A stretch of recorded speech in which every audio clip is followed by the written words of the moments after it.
A paz do Senhor, irmãs. Espero que todos estejam bem. Para quem não me conhece, eu sou a Jáfia, 25 anos já professora, e como alfabetizadora eu trabalho já há quase 15 anos. E eu sei que nesse tempo de crianças longe de suas escolas, né, tem muita mãe preocupada, muitas famílias preocupadas com a questão da alfabetização das crianças. Então eu separei aqui algumas sugestões que eu quero compartilhar com vocês. Claro que a questão da alfabetização é um processo bem amplo, né?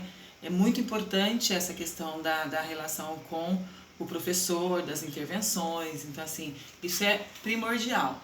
Mas eu vou assim, compartilhar com vocês algumas práticas que eu tenho em sala de aula que talvez ajude um pouquinho nesse processo aí de leitura e de escrita. Só quero dizer para vocês que ler e escrever não tem relação com copiar. Então, copiar demais ou treinar a grafia das letras ou das palavras não garante a alfabetização. Ler e escrever acontece aqui. Então, é um processo de produção, de construção. Eu falo para as minhas crianças, é na cabecinha que você aprende a ler e escrever. O olho enxerga, a boca fala e a mão escreve. Mas quem lê e escreve, produz um texto, é o seu cérebro, é a sua cabecinha. Por que eu falo sempre isso? Eu pude alfabetizar meus 3 filhos, né? Ai, que legal. Sou muito grata a Deus por isso.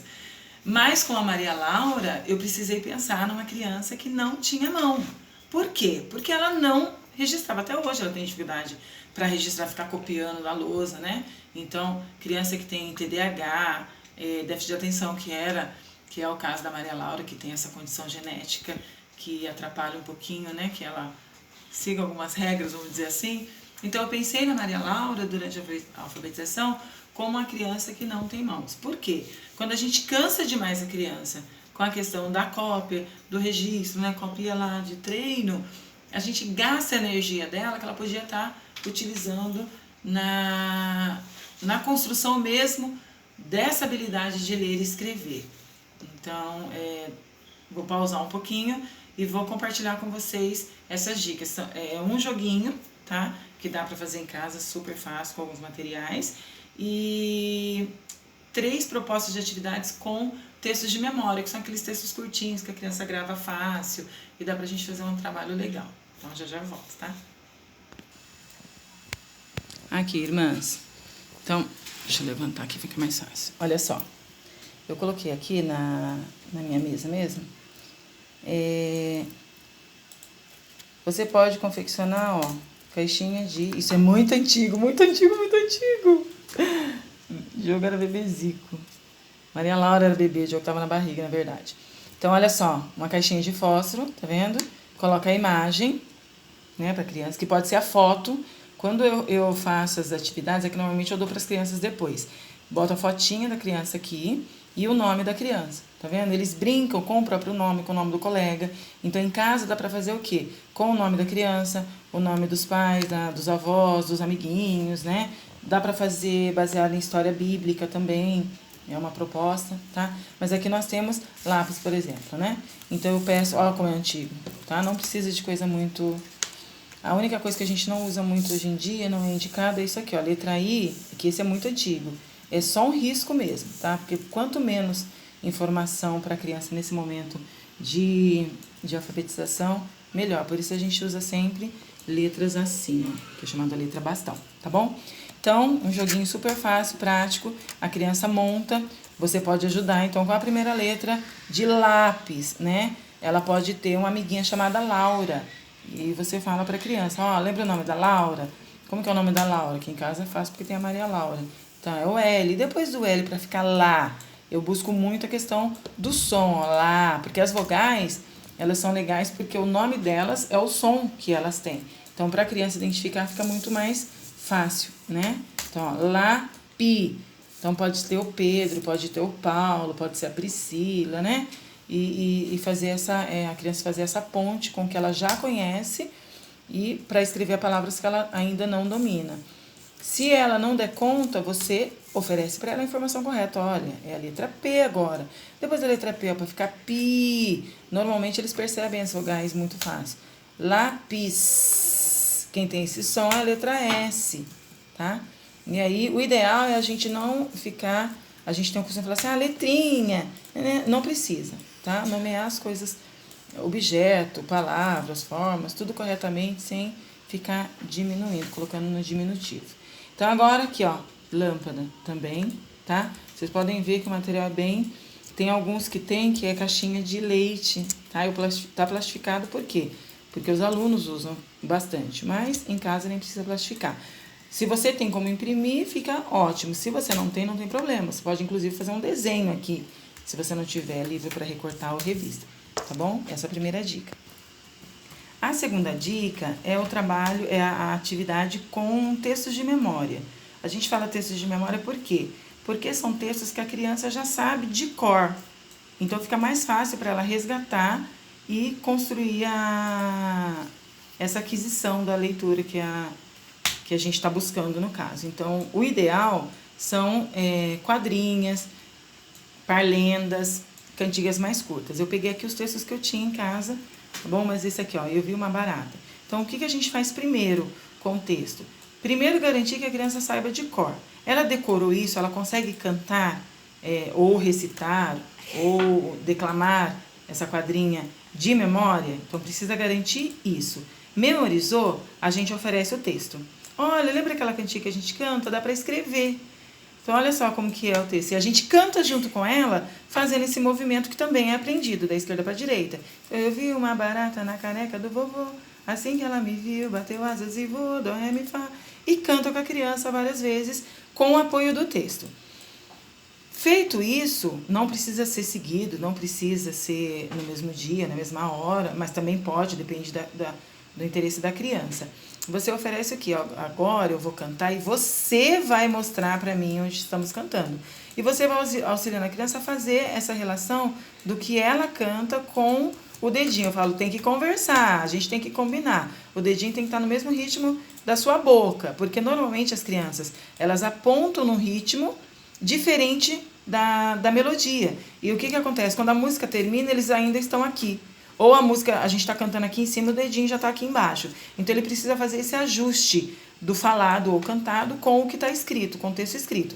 E a gente garante isso pedindo que ele aponte. Então, eu vi uma barata, agora muda o dedinho, na careca do vovô, isso mesmo, terceira linha agora, ou terceiro verso. Assim que ela me viu, muda o dedinho. E você vai pedindo que ela faça esse ajuste, né? Depois disso, você combina com a criança o quê? Gente, sempre quando eu falo depois disso, não precisa ser seguidamente. Ou pode ser. Vai depender do quê? Do interesse da criança, tá bom? E aí, depois você vai falar o quê pra ela? Olha, a gente vai cantar e eu vou parar numa palavra. E você vai parar o dedinho na hora, pra ver se a gente encontrou a mesma palavra. E a gente vai cantando. Então, eu vou combinar de parar em, por exemplo, asas, tá? Eu vi uma barata na careca do vovô. Assim que ela... Se eu percebo que ela já está perdida aqui, o que eu falo para ela? Olha, presta atenção, deixa o dedinho combinando com o que a gente está cantando. E então, você para aqui. Bateu asas. Olha, eu parei na palavra asas. Você também parou? Eu vou dando dica para os alunos. Olha, asas começa com A. Tem 4 letras. Tem criança que já vai dar conta de localizar. Localizou? Eu posso pedir para ela circular. Normalmente eu peço. E aí, se ela acertou, parabéns, muito bem. Se ela não achou, você está cantando asas e parou asas, o dedinho dela está aqui ou está aqui, você canta com ela, conduzindo isso. Eu vi uma barata na careca do vovô, assim que ela me viu, bateu asas. Ó, tá vendo? Asas começa com a letra A, termina com a letra S, você vai passar essas informações. E pede que ela circule. Quando a criança já está craque aqui, o que eu faço? Eu fatio a cantiga, tá? No caso aqui é a pombinha branca. Então, já ofereci, aqui tem um texto, né, da pombinha branca, ali eu usei outro, deu conta daquela localização de palavras circular, eu ofereço o fatiado, os versos fatiados. E da mesma forma, eu vou solicitando que essa criança encontre para mim. Olha, eu quero o verso, como começa a cantiga? Sempre resgatando a memória dela. Pombinha, pombinha. Então, onde está escrito pombinha branca que está fazendo? Talvez ela já vá pegar para você e te mostrar. E vocês vão organizando esse texto, tá? Pode ser que ela não faça isso, que ela erre. E aí você pode tanto usar o nome de alguém que seja conhecido, ou você passa essa informação. Se ela já dá conta de saber o nome das sílabas, tem criança que iniciou já o processo de alfabetização por silabação, ela já vai saber como é a sílaba pô, então ela vai encontrar com mais facilidade, tá? Isso aqui pode ser colado no caderno, numa folha, mas também pode ficar solto dentro do envelope. Você pode reutilizar quantas vezes você achar necessário. E isso aqui pode ser feito com qualquer tipo de cantiga ou música que a criança tenha de memória. Então, os nossos corinhos, né, podem ser usados aqui também, tá? Quando ela já dá conta do texto fatiado por verso, eu faço isso aqui, um quebra-cabeças, tá? Então, eu tenho alguns jogos lá na minha sala de aula e aí eu guardo nos envelopes e vou reutilizando conforme os anos e conforme a necessidade das crianças que vão chegando. E eu peço que ela também encontre, pombinha branca, pombinha, cadê pombinha? Primeira palavra. E ela achou pombinha, se não achou, eu auxilio nessa busca, né? Então, pombinha branca. Branca é uma palavra legal na história porque olha aqui, tá vendo? Tem branco e tem branca. Então, ela pode sim pegar isso aqui, falar branca, porque começa com Bra do Brasil, eles fazem essa relação. Ah, mas é branca. Termina com que letra? K, com A. Aqui termina com A? Não, então não é branca, esse aqui é branco. E você informa para ela qual que ela pegou, até que ela chegue aqui. Se sofrer muito, se demorar demais, você ajuda a encontrar. E vão montando o texto dessa forma.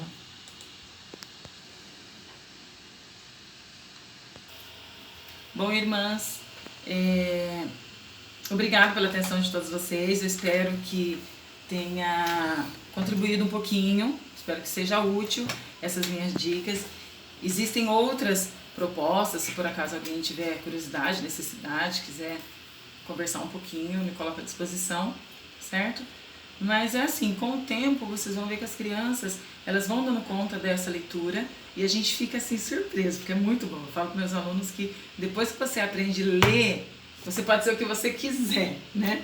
Então assim, é uma conquista muito importante na vida de uma pessoa. Todos merecem saber ler e escrever, né? E pra gente é muito importante, por quê? Porque a leitura da palavra de Deus é o principal, é a palavra que nos alimenta. Então, assim, eu tinha uma preocupação muito grande com relação à alfabetização da minha primeira filha. Então, quem conhece a Maria Laura sabe que ela tem uma condição diferente das outras crianças. Ela tem uma condição genética, ela tem uma microdeleção da cromossomo 14, e eu sempre falo que ela é o nosso milagre. E na época da alfabetização da Maria Laura eu sofri bastante, porque eu tinha esse temor dela não dar conta. E claro que o nome dela foi lá pro caderninho de oração, né? Alfabetizar Maria Laura, e Deus me deu esse presente.